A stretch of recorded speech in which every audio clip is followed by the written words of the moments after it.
Hi everyone, this is John with Cold Plunge Connection with a brief update to my Apex 86 review.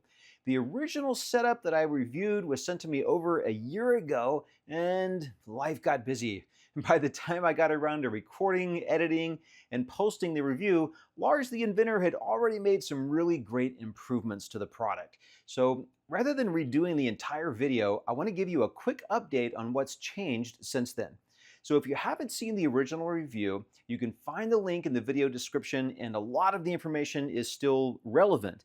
So let me give you the updates though and the upgrades. First, the filter housing has a streamlined design, a transparent canister, and wider flowing ports. That means that it takes up less space, it's easier to see when your filter needs to be changed, and it gives you better water circulation in your tub.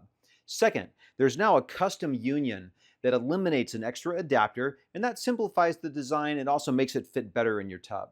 Third, the high flow venturi has been upgraded to be stronger. Lastly, the pre-filter has been improved in design. It's more durable and it allows you to put a zip tie around the neck so that it can fit better over time. So if you're buying an Apex 86 today, you'll receive an even better version of what I originally reviewed.